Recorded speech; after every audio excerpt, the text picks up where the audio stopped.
him about it, he's probably not gonna worry about it. Or the way it sounds anyway. Okay, let's see.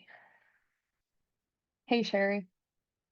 I think I got you're muted. Let's see. I'm here. Yeah, you're here. I think I got all the buttons pushed. I got all the things done. Megan, we were talking about like just our like tax season, just what everything we've got going on, like how we're kind of like being forgetful and just like our Yeah. brains aren't working very well this week. And so I'm sitting there looking at the meetings and we have a student coaching call right before this. So for everyone listening. And I'm like, oh no, I can't click the link. It's not over yet. Meanwhile, I'm sitting there staring at this link. That's Has funny. started. Like my brain. Okay. It, Megan, it, I wish we didn't have to relate on that particular topic. right. No, totally. But cool, cool. Well, how is everyone doing today? Good morning, Liz. Good morning, Sunshine. Thumbs up from Sunshine. Okay. Well, I know y'all's time. Go ahead, Megan. No, I was gonna say everybody said they're doing good. 1099. Erica said she's breathing now from 10, like chilling from 1099s now. So it sounds like things are going well for everybody. That's all I was gonna say. Good, good, good. And that is the benefit of doing basic bookkeeping. Like, even if you do 1099s, right? Like, even if you don't have to do 1099s, but then you are kind of even kill all year long. And there's some really good benefits to that. And as business owners are taking vacations, you can take vacations, and you can really start to structure the business in a way that works for you. Okay, so welcome back everyone to the Bookkeeper Blueprint. Me and Megan come here every Thursday to talk about how we're running our bookkeeping businesses, what we've learned over the years, what's working, what's not, and we always share everything. So today we are talking just about something that every bookkeeper faces at some point during their bookkeeping business. And you are going to face it from day one. From that first sales call you have, you're going to start facing this. So I hopefully you're ready for this and really ask questions, because this is something you will face. When do you say no to work that isn't a good fit? And how do you say no without feeling guilty about it? How do you say no without losing credibility or burning bridges? If you've ever felt like you're trapped in saying yes to work that you shouldn't take, this episode is definitely going to be for you. Okay. Just a little bit about why this matters is when you start to take on bookkeeping clients that are out of what you want to be doing in your business or outside of your expertise, right? Like you're really good at small businesses and now you take on a really complex nonprofit, right? You're going to increase your stress level. Like you're going to 10x that. Your inefficiency is going to go up. So this, if inefficiently, blah, blah, blah. I can't talk today, Megan. Inefficiencies creep up, especially, in the Facebook group. I think in both of the Facebook groups, Megan, both our students inside the Bookkeeper Blueprint and our Bookkeeper Blueprint Facebook group. There's been this common question about like, should you take on just add-on work? This was something I eliminated pretty quickly in my business, was taking on work that was outside of doing basic bookkeeping. And what I mean by that is if they weren't coming to me for basic bookkeeping and they were just coming to me for invoicing, payroll, sales tax, my inefficiency went through the roof.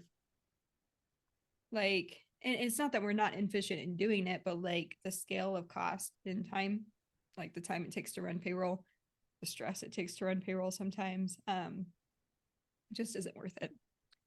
Okay, so how saying no actually protects you and your business, and it's going to start to help you attract the right clients.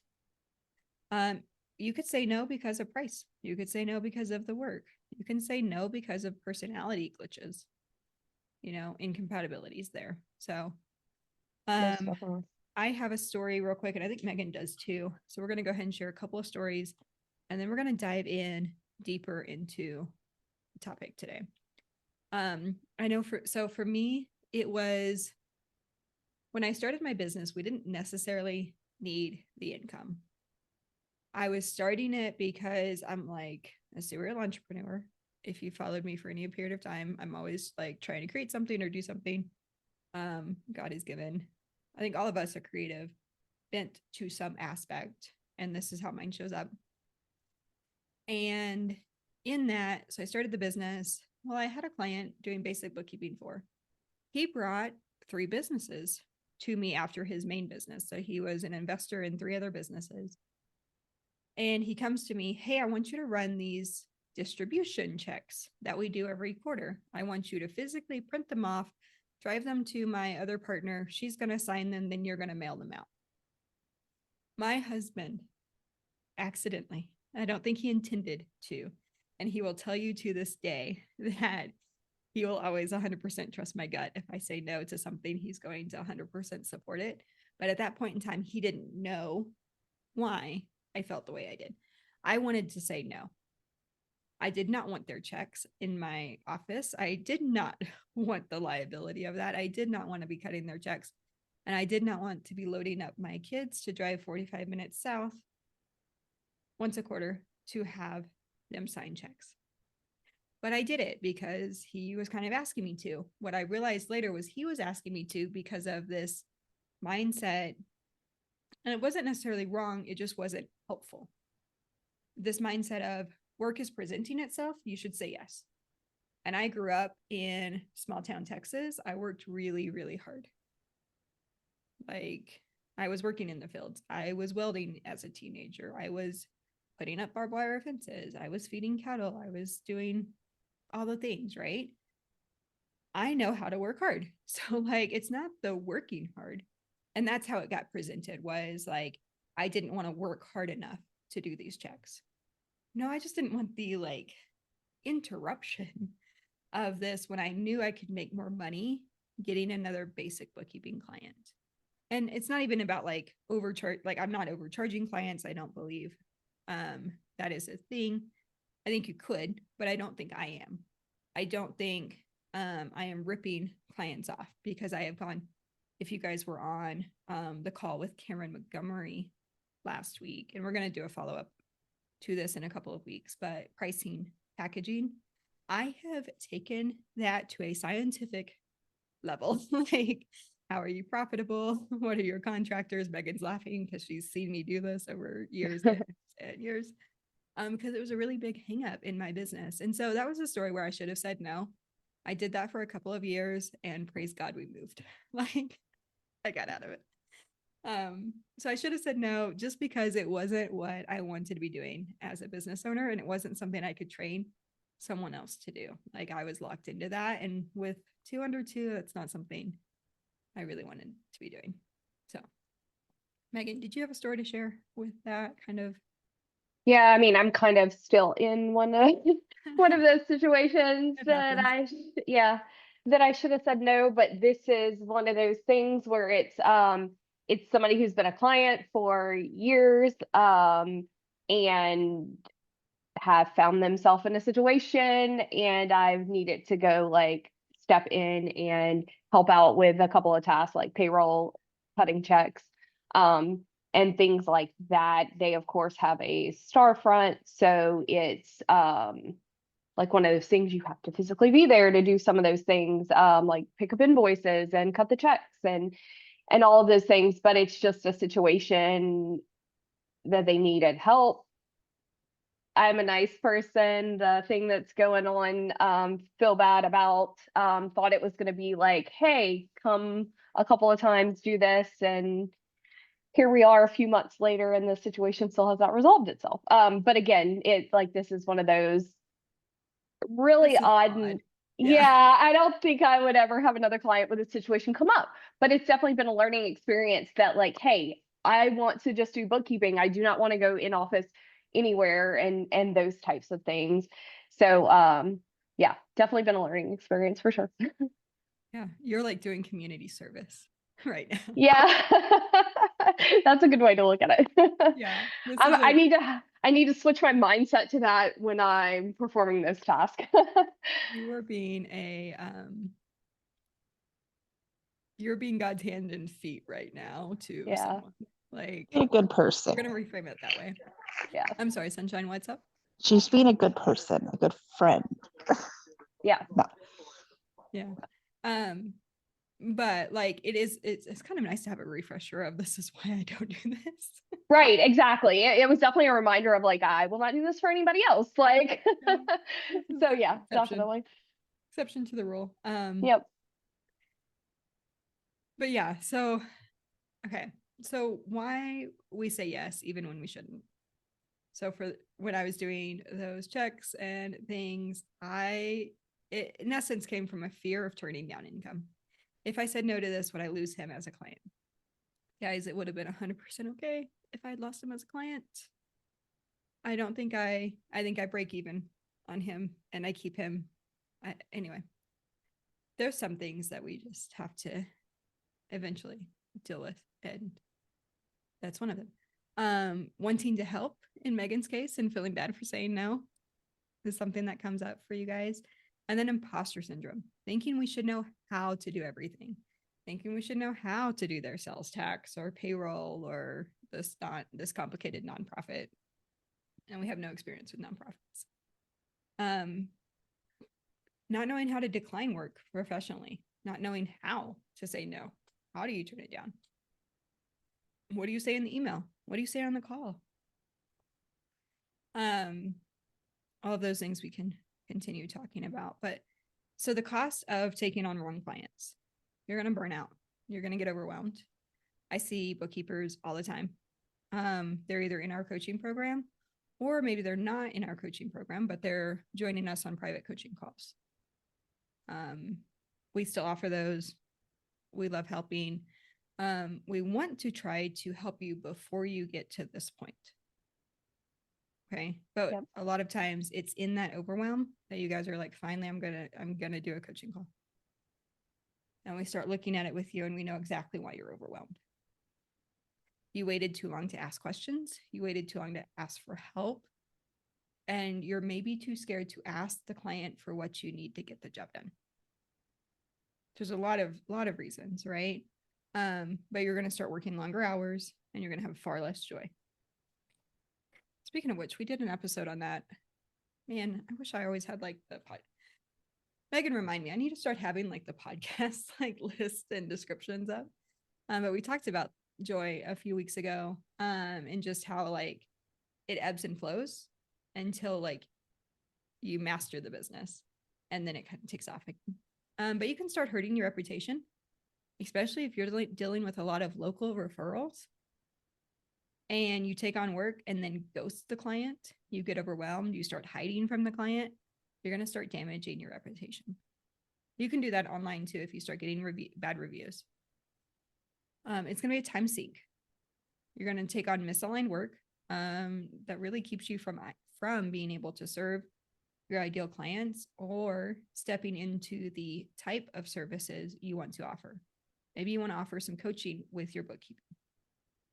Maybe you want to offer some quarterly reviews for clients. Like you're going to be stuck because you're stuck doing work that you can't offload, train others to do. You know, like they only want to talk to you over your dead body, right? Like, and you can't grow the business. You're stuck in your own created, self-inflicted job. You're going to lose revenue because you're not marketing. You're overwhelmed. I need to get 1099s out. I'm not saying 1099s are bad. I do some. You know, I've got to get this cleanup done. This cleanup's taking me 6 months. I'm not marketing. I'm not talking to people. I want to burn this whole thing down. Right? Like, so you're going to start losing revenue because you can't say yes to the other clients. You can't even find the other clients. We do have bookkeepers come to us. Hey, I can't take on more clients because I'm stuck in this cleanup. Like they physically can't take them on. They don't know how to take them on because they also then don't know how to say, hey, new client, it's going to be 6 weeks before I can even start touching your books. I can start getting you onboarded, but like I can't get in for like 6 weeks. That's how backlogged I am. Well, then you risk the client saying, ooh, I don't want to wait that long. Right? So how do we handle that? If you get to that situation, let us know. But we're going to keep moving, and we're going to circle back to some of these. Like, how do you solve them? Okay. Red flags that the project isn't for you. Number one, this isn't in my notes, Megan. If you're following, like, I think you have the notes up. Yeah. Your stomach is going to turn. You're going to hear them say what they want, and you're going to be like, no, Megan's like, I felt that way. Yeah. And I mean, not even like a project specific, but have you ever been on a call with a potential and just the way the conversation is going, you're like, this is not my person. Like, if y'all know me, y'all have had calls, conversations, like all the things. I'm not the person who's dropping the F-bomb every other word and like all these things. And I've definitely had some potential clients who that's how the calls are going. And I'm like, and then as the conversation goes on, it's like it gets worse. And it's like, yeah, this is not going to be a good fit. Yeah.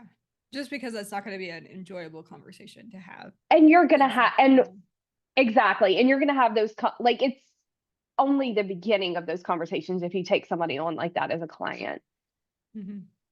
But it's helpful to know, like, we don't want clients to hide their personalities or Definitely their not. natural bends, right? Like, they're not necessarily wrong for having a particular business or things like that. No, exactly. They're just not a good fit for me, and that's okay.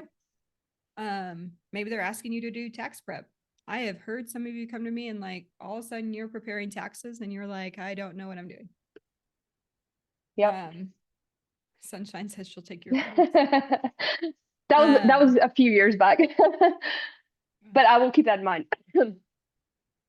We had a student recently turn down a client because the industry wasn't a good fit. That's an example of why you might turn down a business. Maybe the type of business isn't a good fit. Inventory heavy businesses. Maybe you don't know much about inventory and you don't know how to help them manage their inventory and they're asking you to manage their inventory. That might be a reason to turn them down. Nonprofits might be a reason. Cannabis might be a reason. And I'm not saying like there's nothing wrong with cannabis if you're okay with that. Like the issue being they have compliance behind them on the bookkeeping side. So compliance heavy is what I'm trying to say there. Clients like cannabis, like nonprofits, asking you to do tax prep. So just because you can do your 1040 personally, you've done your 1040, you've done your Schedule C return, great. That does not mean you should take on your business owner's tax returns. Okay. And just a side note, that comes with extra liability, that comes with extra steps that you have to do for your firm. So by no means can you go to TurboTax and file it for them that way. They're asking you to do work outside of bookkeeping. So such as payroll. You do not have to have payroll. You do not have to do sales tax to be a successful, thriving, stable bookkeeping business. CFO level services. HR task, unless you're like Sunshine and you do HR, right? Those are not bookkeeping tasks.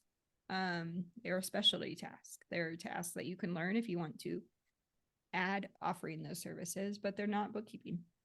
Okay. And I have a degree in it. That's the difference too. Maybe the client has unrealistic expectations of their books, or their books are a complete disaster.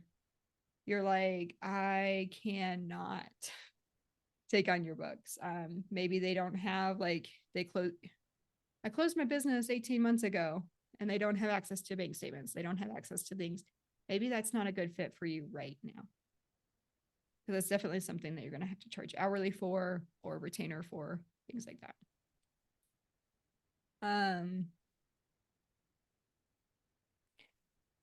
Redeeming revenue. I've had those clients. They are not fun. Me too. I had one of those, and I got him all cleaned up only for his wife to stop by. I was postpartum with my third little one. So she stopped by to see the baby. And in talking, she started talking about her business. No big deal. I can talk about business. And disclosed to me that they had another bank account after doing like 8 months of work. And they told us it was something else. And I'm like, oh yeah, we have this question or whatever still. And thanks for that. Thanks for that. I literally cried Gotta love in front those. of her postpartum. Yeah. Like it was bad. The clients were fine. The clients are still friends today, but no, I should have said no. Or handed them off to someone else at some point. Anyway, I'm not gonna go into that client, but maybe you just feel uneasy. It's not a yes. Like something in your body, something in your gut, something as you're talking to them just doesn't feel right. Intuition, I believe, is a thing. Like, I think God has given us a really cool brain, really cool senses. Use them. If you feel uneasy, however you want to describe that after the call, or the communication is unclear and you're just like, it's not a yes. It's not a yes. It is a 100% no. Okay.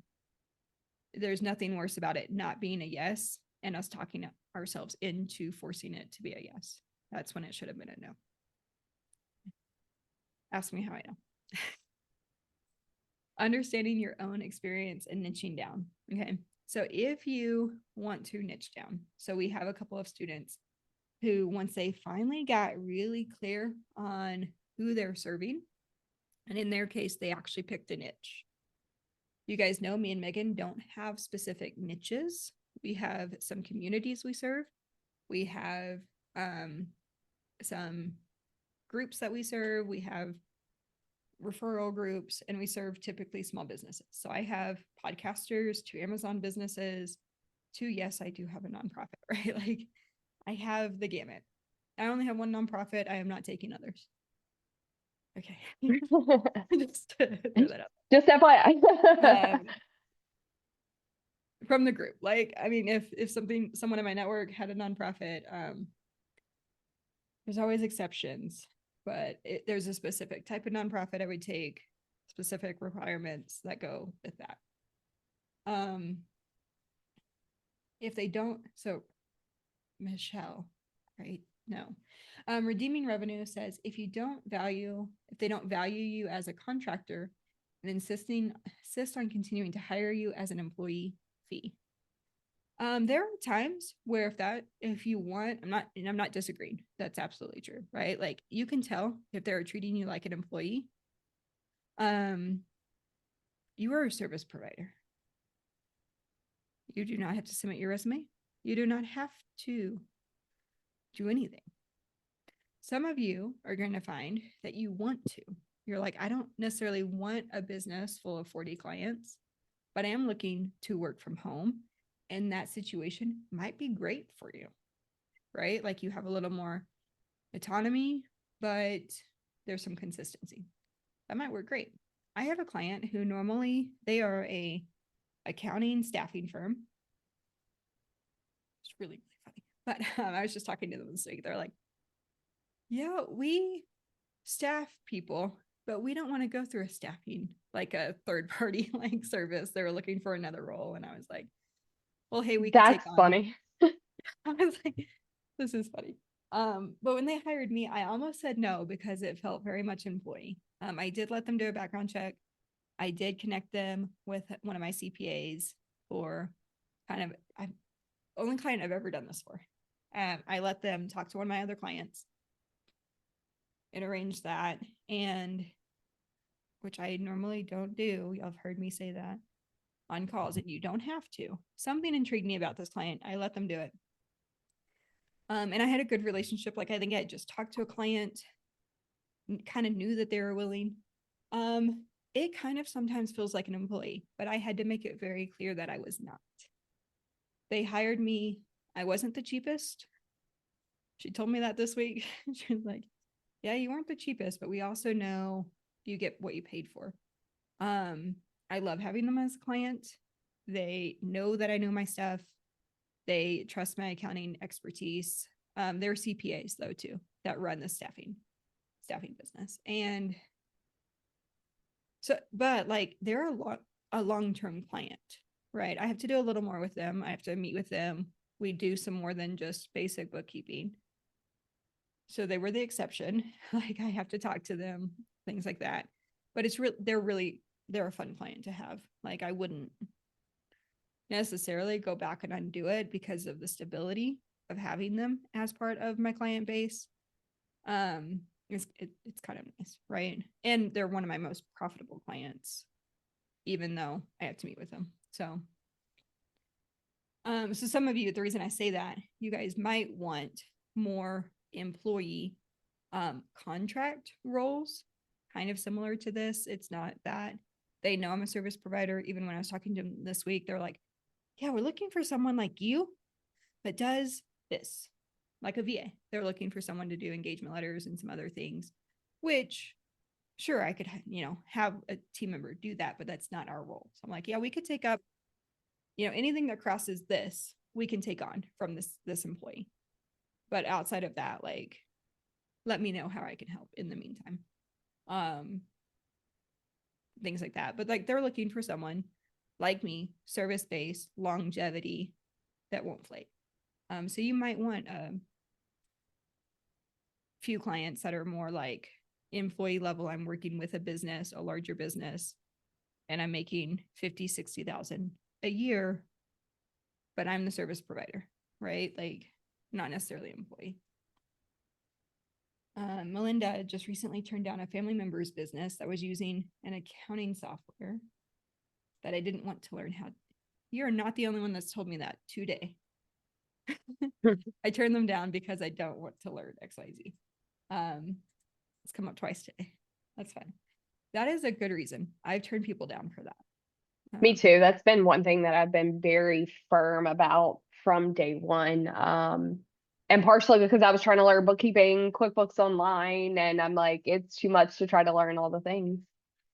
So yeah, like I've definitely been very, very firm about this is the software that I work with and sticking with that. So, and y'all, I'm almost 6 years in and have a successful bookkeeping business. So it's possible because we hear that all the time, especially when it comes to like desktop and stuff. A lot of bookkeepers are worried, well, am I going to be able to grow a business? Are people going to want to switch over like from desktop to online? Or Zero is another one that a lot of people are always worried about. Well, what if they use Zero? But I'm gonna tell you, that's one that it's been more desktop than anything, but and I don't even think it's been a few clients that I've like just totally turned away, but most of them have been willing to do a conversion if they wanted to work with me, if I was a good fit for them,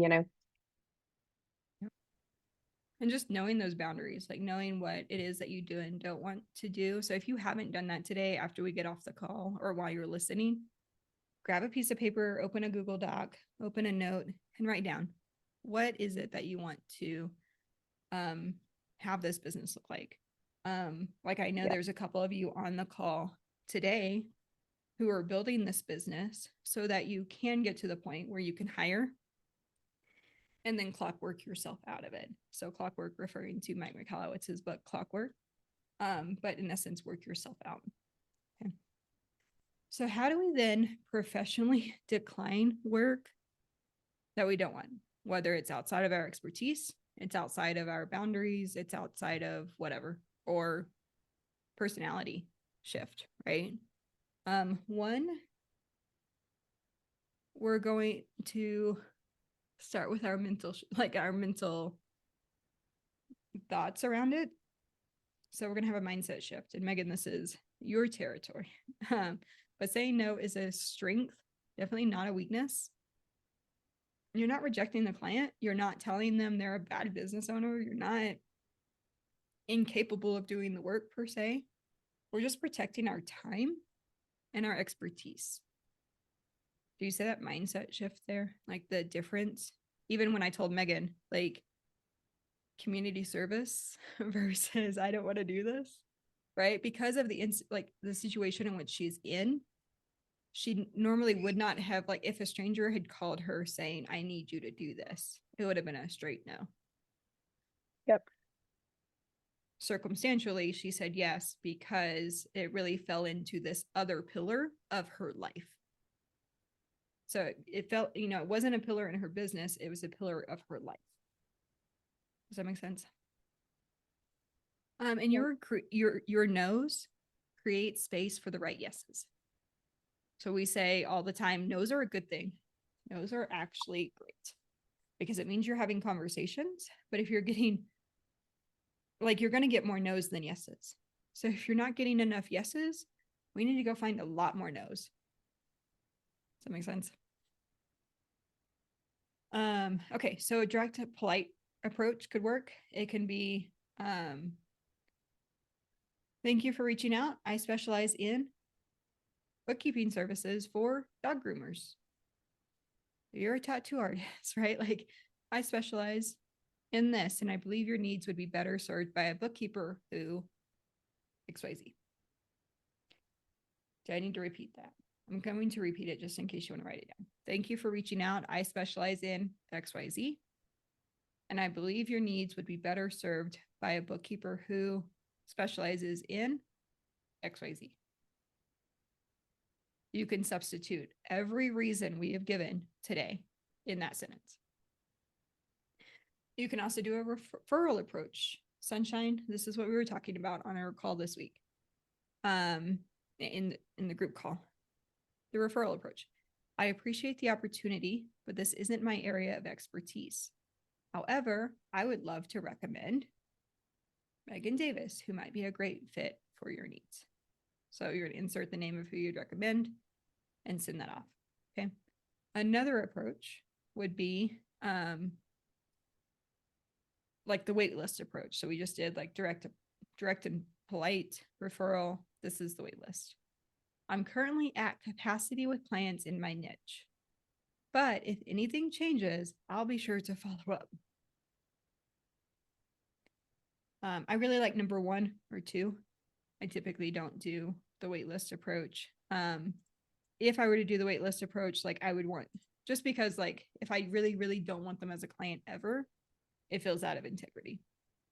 But if you're interested in doing the work, you're just really at capacity, waitlist approach is appropriate. I just wanted to kind of explain that. Megan, I'm going to pause there. Anything to add? No, I mean, definitely setting up referral partnerships is a good thing. Cameron in the chat said he really don't want to do payroll, but he currently offers it because he doesn't have a referral partnership set up.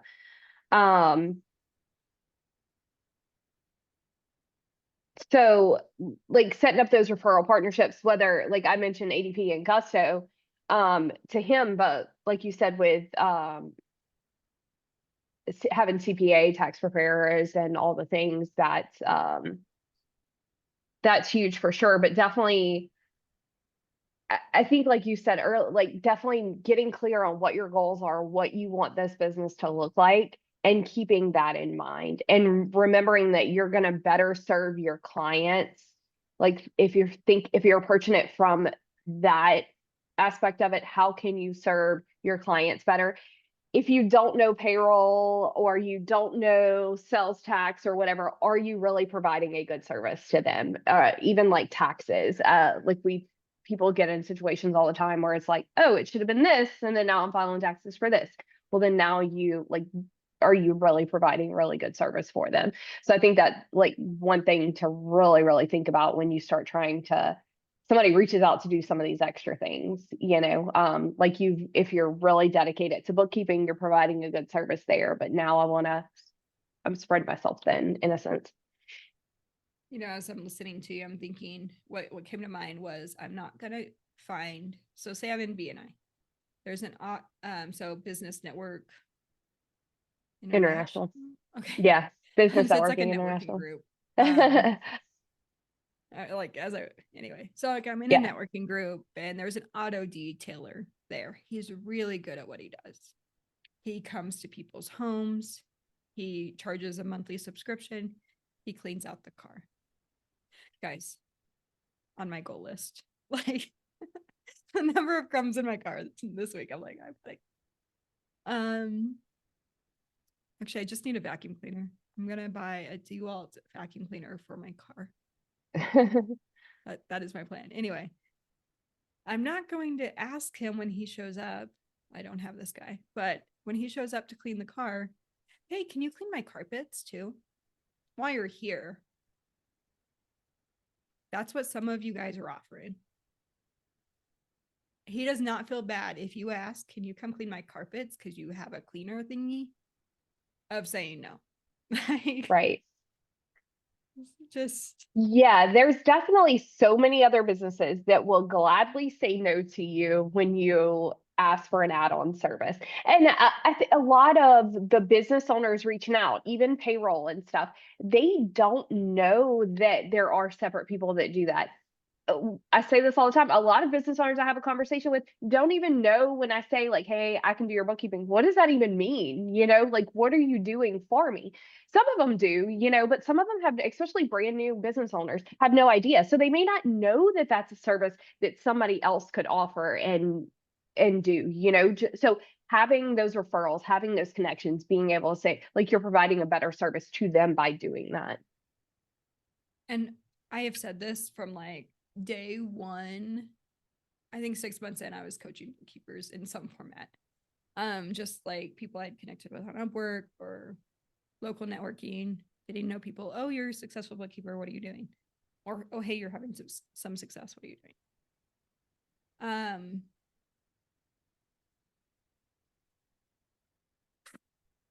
Did I tell you my brain's not working this week?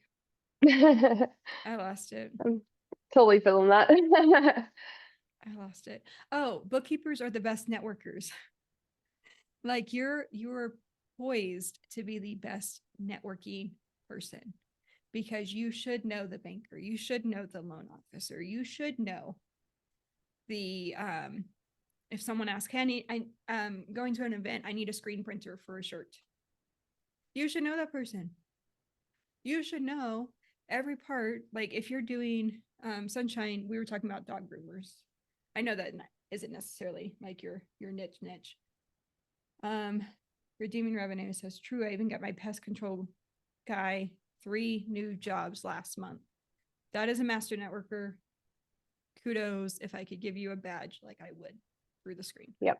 Like absolutely. Like you should be the best networker, and you should be able to make other people money, even if it's not an affiliate. Like not everything needs to have an affiliate tag to it. Yeah, and y'all, they're gonna remember that, and you're doing that for them. Other people's gonna do the same for you. Like you reap what you sow. So like it's just a good thing to do at the end of the day. Absolutely. But yeah, you as a bookkeeper should know the person who can do whatever. And you need to, that way you can say no. You're not going to say yes to screen printing. Yep. Unless you have a son or daughter who wants to start a screen printing business. And well, anyway. Okay, so what do we do when we get pushback, right? Inevitably, you're going to get a client. I had a client do this to me this year. She asked me 3 times, can you do? Can you do? I would rather have you because of whatever reason, do this thing. So if a client says, I'd rather refer you to someone who can serve you. So like whatever they're saying, they gave you some pushback. I would rather refer you to someone who can serve you better than take on work I'm not 100% confident in. Make it about them. You're serving them. Okay. I talk about this all the time. Megan, we say the best way to get clients, to figure out what you offer, to figure out who your ideal client is, to really understand that problem solution. And it is not just they need financials.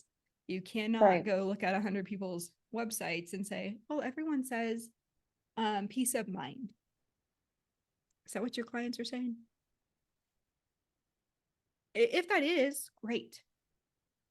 But we were talking in January, there's a podcast in January where we talk about this. Guys, I wish I knew the names of some of these. Where we actually talked about this, and someone gave us I challenged him. He said peace of mind. And then I challenged him, is that really what your clients are saying? And he came back, no, they're saying this. I would rather be scrolling on my phone, actually. I'd rather be at the beach. Like, what are your clients physically saying? That's what our website should be made of. Okay. That's what we're going to tell them back. Okay. But then you're going to stay firm. Another way, if you're like, I really, really don't want this work, but I could do it, triple the rate. Triple the rate. So payroll, triple the rate. Like, if you shouldn't be doing it, I'd rather you say no. But you can make them say no or charge you a lot more. And I mean, charge to the point where you can hire someone to do it for you. So you can train and then train, like someone's still gonna have to review their work. Like, does that make sense? Like, we're gonna really push it if not push. By that, I'm not saying rob your clients blind. That's not what I'm saying. I just feel like I have to say that sometimes. I need to get with you on some mindset, but like, I don't want you guys to hear like I'm saying rob clients. Like, that's not what I meant by that. Okay, so what do we do instead? We were saying no to clients, but how do we actually build this business that we actually are going to love in 3 years versus like being stuck in this? I just want to burn it down every month for the rest of my life. And here I am stuck. Right. You could niche down, and niching does not always mean industry. That could be age group. That could be male, female. That could be the size of business, businesses who need audits. You know, like, what is it? Only Schedule C returns, only S corps, only partnerships.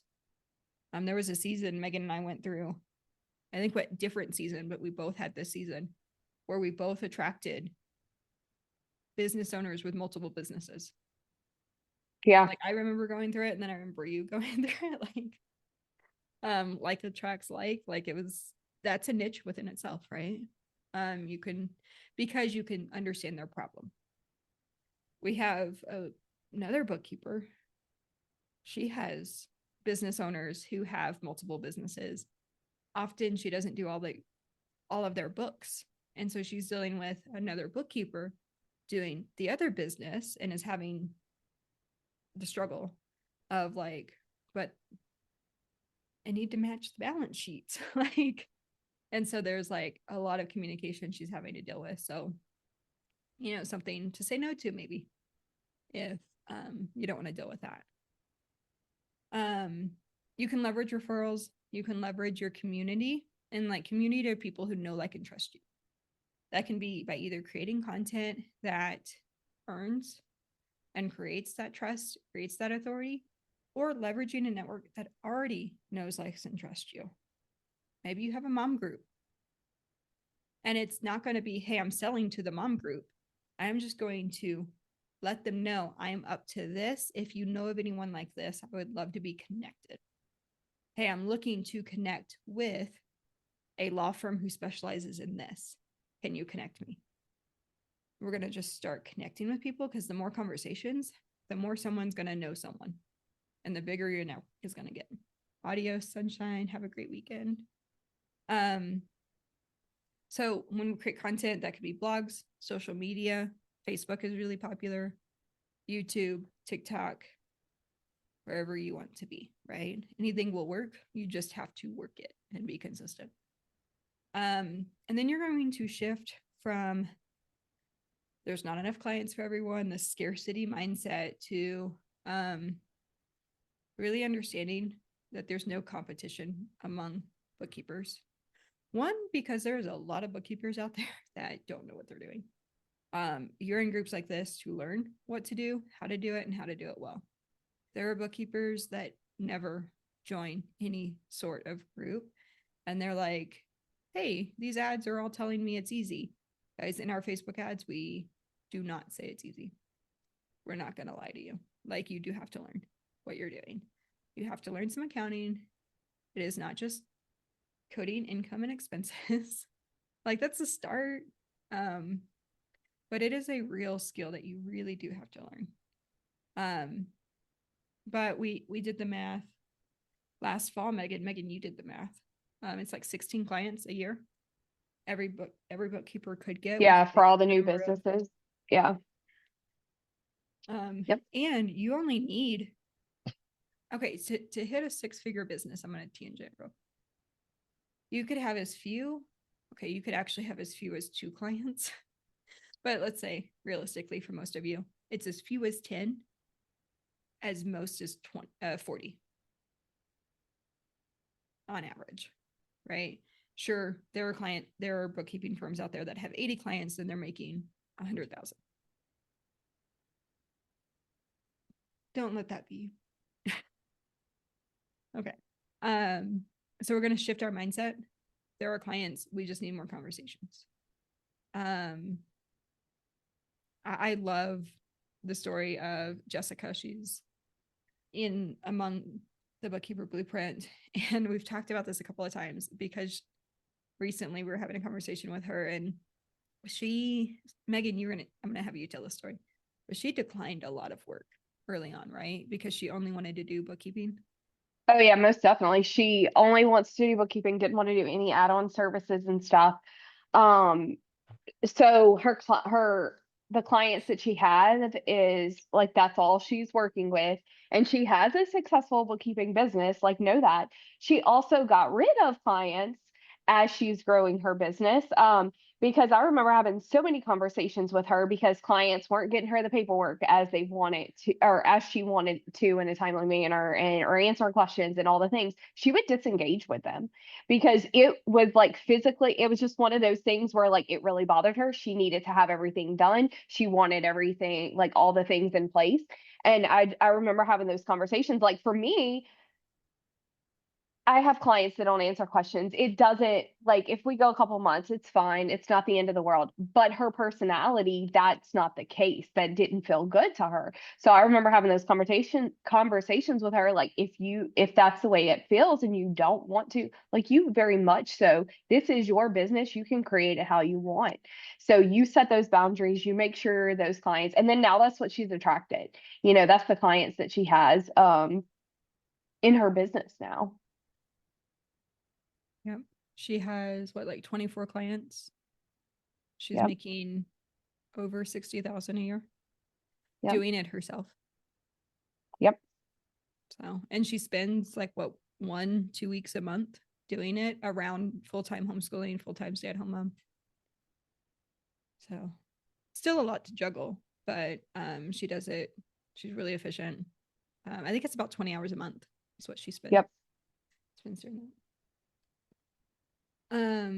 Okay.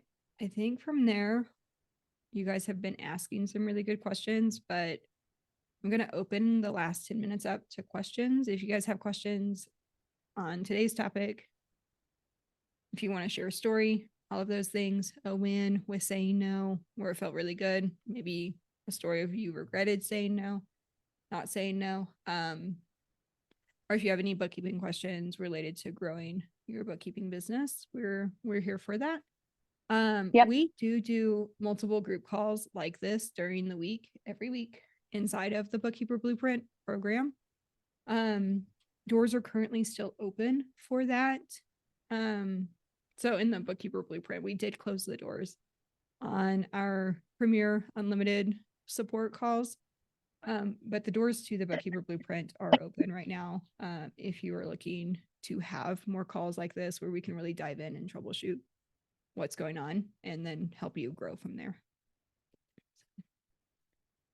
Megan, were you going to say something? And then it looks like Gwen has a question. Yeah, Sherry and Megan. I have a call scheduled for tomorrow morning. A prospect that reached out originally about just payroll services, which I don't do for non-clients. And I've had several of these over the past couple of years. And my response has always been, I don't offer payroll services to businesses that are not an existing client. However, if you would like to schedule some time to see what that would look like, please access blah, blah, blah link, da, da, da. this is the first guy that's responded back. And so I'm kind of excited about it. I don't know anything about the industry that he's in because all I got was a name and a email address, which didn't describe his business at all. It was a Gmail address. So how do you encourage someone to really consider bookkeeping if you determine that this would be in your niche or an industry that you have worked with in the past or comfortable with, blah, blah, blah. How do you keep them from turning it into, well, all I really want is just payroll? I usually, when somebody reaches out to me for payroll, I let them know, like, hey, I only do it as an add-on service. So if you're interested in like me taking over your bookkeeping, I'm happy to. If you need payroll services, I have a Gusto referral link. I'll send them over the Gusto referral link. Like, Gusto's awesome. It's very easy to use. They can run payroll themselves through there. Right. Well, which that is what I had planned on doing. I'm really, and I need to get on a few more calls and get back into marketing and stuff like that. So this is has hit me kind of at a good time, but I'm hoping that it's not going to be one of those where, oh my God, I need a client and I'm willing to take on something I'm not ready for, or, that sort of thing. But, and maybe I'm just bleeding off the top of my head here. No, and look, that's when we get ourselves in those situations. Like, Yeah. I've definitely been there. I've taken on, especially like almost 6 years in, like there's plenty of cleanup jobs or one-off things that I'm just like, oh yes, I need the money. I need a client, especially in the beginning of my business, where I was like, okay, I'm going to do this. I'm going to take this on. And then it's like, why did I do that? A lot of times when we take on those things, you're taking away time. There might be another client that comes in that you could have spent time on that, but now you're Yeah. trying to spend all this time on this payroll, and you usually end up regretting it. It usually, especially when you're dealing with payroll, and it's not something that you solely do. There's so much that goes along with that, making sure it's set up correctly, like all the documents that they need. They have to have all the correct numbers, like all this stuff. Now you've spent hours and hours on this and never got compensated, and now you're frustrated and all the things that come along with it. So I would be very clear and like, don't compromise that going into that call. If it's something you want to take on, like, by all means go for it. But like, if you know that going in, like, have that boundary set and do not compromise that. Okay. And it also, of course, again, it is hard to do that when you're in a position where it's like, I need income, I need clients. So the suggestion to that would be, make sure you get your marketing up, make sure you have other clients coming in. That way, when you say no to this, it's not like, oh, that I don't know where another client's going to come from. It's like, okay, well, they're kind of steadily coming in potentials, even if it's not like today, okay, well, I have potentials reaching out a couple every week or something. So next week, somebody else will reach out. It doesn't feel as discouraging to say no, I guess, if that makes sense. In the Okay. on the call, what I would do is when you get to the point of quoting, quote him for the bookkeeping. So you're going to lead him through, okay, how many transactions, how many, whatever you do to quote, you're going to just jump into that conversation and make the assumption that you're quoting for bookkeeping and payroll. Okay. Like, Okay. you're going to kind of control the conversation a little bit because you don't offer only payroll. Now, if you just need the money and want to do payroll, then what is the minimum? Like, either minimum time effort or minimum like rate that you would dare take this on for? Well, I don't do payroll for, like I said, for non-clients. I got burned really bad a couple of years ago doing that, and I won't do it again.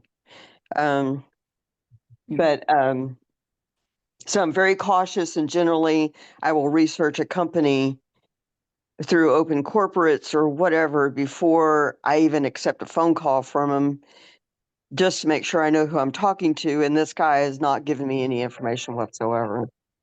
So, be prepared yeah, to keep it short. Be prepared to keep it a short conversation. That way you can go make a Facebook post after. And then, you know, because you'll have the time blocked off in your calendar, and then control the conversation so that the assumption is you're quoting for bookkeeping and payroll. okay. All right. Okay. Thank you, ladies. Of course. I'm waiting on a grandbaby. So, Yay! yay! Yeah, it's the first baby boy. So, Oh, congratulations. thank you. Anyway, she's in labor and delivery. And so anyway, y'all have a great day. Thank you very much. Yep, you're Good luck, welcome. Ben. Send us some pictures. Oh, yes, ma'am. I'll post pictures. Awesome. All right. Bye. Bye. Okay, last question for today. Cameron has a question. Cameron Jones. If you want to unmute or type your question, whichever. Hey, yes, thank you so much. So yeah, I actually saw you from Cameron's group, so like the other Cameron. So Yeah. yeah, so it was an awesome call. So yeah, I didn't see the calculator, so I don't know if I missed it somewhere, but I did see like the actual deck that had like the pricing information, like that PDF, and I saw all the links. I didn't see like the actual calculator where you were putting in the numbers to generate like the price that you would give to the client. Yeah, I don't know. it wasn't in there when we got on the call because that's normally something we provide within the Bookkeeper Blueprint, but you guys talked Hmm. me into adding it. So if you go re-download it, like put your name in, it's on the Hmm. last page of that document now. Okay. So yeah, just so for my business, I'm new. So I started in seven months ago. So I decided to niche down just to real estate investors. I've learned like real estate bookkeeping. I went through the income digs program, so I'm versed in that. So I decided to just do real estate investors. Um, but I have no clients at the moment, so I have like prospective people that want to work with me from that community, but they just haven't committed yet. So I have been marketing on Facebook, and that's like my main source now. But I just still haven't, you know, no one's signed the dotted line yet. So I don't know if I niched too early, or if I should just stay generalized. I didn't want to just because I've always been told like it's a good idea to niche because if you market to everybody, you're really marketing to no one. So that's why I decided to try to just do that. And I've been connecting with real estate investors, but I just haven't been getting anything. So I mean, I think this, having the pricing calculator might help a little bit because of people that I have been reaching out to and have consultations with, they're rejecting me because they're saying that my price is too high. I mean, so I need help with pricing now and just like getting people. So yeah, I mean, I just wanted to share that. May I make a suggestion? You can tell me no. Sure. Yeah, absolutely. Always want to hear I started constructive out, criticism. not criticism. I started out with real estate. So I wasn't doing bookkeeping when I started. I started out doing waterfall tables for real estate investors. And I'm not telling you to go do those. They're really complicated. I don't know if you have experience in that, but some No. of them got beyond even my experience. I was like, ooh, I'm gonna give this one back to you. But what I would encourage you to do is real estate investing is a really cool niche to be in terms of you have a lot of opportunities to connect with those doing it. So podcast, think YouTube channels. Who's doing it? Who's influencing people? 100% of the time, they're telling you to go get a bookkeeper in those groups, in those conferences, in their podcasts. So you might look at starting to guest appear on those podcasts. Think Bigger Pockets, think some of those things, right? Like they're smaller ones, so start small. What podcast, what conferences, what networking groups, and then like, all of those, like here in Albuquerque right now, one thing that's popular is tax liens. So there's a guy doing like a bunch of tax lien in-person things. Could you show up to them to network? Like maybe that's not something you want to like really intertwine yourself with, but like, can we start getting into like who's doing training in the niche that you're on? Can we show up to them live? Right. And make those connections, because you could start your own podcast and you're bringing them on. Hey, I teach bookkeeping for investors. I do bookkeeping. What is something that every real estate investor is struggling with when it comes to XYZ, and bring them in or go to them? Either way might be just a way to differentiate yourself. Yeah, I appreciate that. Thank you.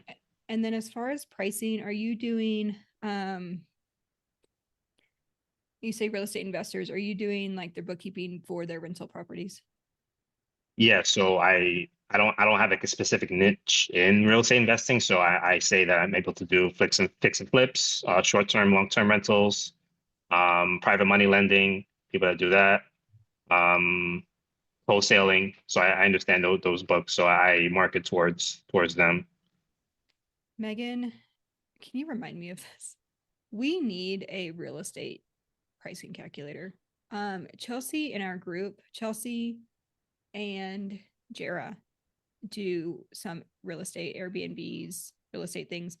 I will say you have to kind of price it differently. So Yeah. thinking like the number of doors Mhm. versus like the number of counts. So like you're gonna make some switches in that calculator, and I'm happy to kind of talk you through that. Maybe we can do a training or something, Megan. But last time I quoted, it was like 150 to 250 base, and then plus number of doors. Mhm.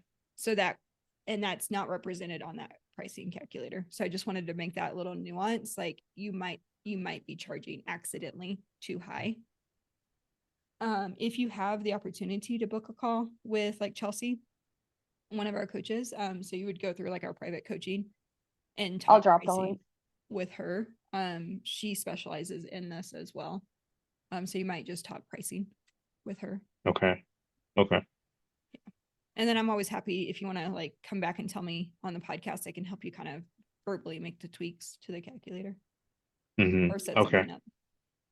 Okay. So if I'm gonna look again to see if I can try to find the download it. If I can't, is there like an email? I think I emailed before, but I wasn't sure if that was Oh, the right one. it's been a crazy week. So if we missed it, I apologize. But email No, us no at problem. info@cb4s.biz. Okay. And then we'll get it over to you. But if you like re-input it and then do the download again, it should be on that very last page. Okay. And then this was for Cameron's call. It was like on that page. Yeah, so we didn't have it oh. on there initial. It's me the look at download. I could I have it up. Sherry, I can Okay. grab it. Can you We drop had, that before? yeah, it's the link that we shared on that call. But we didn't have it on there initially, but then when y'all asked, Sherry went back and added it back on there. There's the link for that. Okay.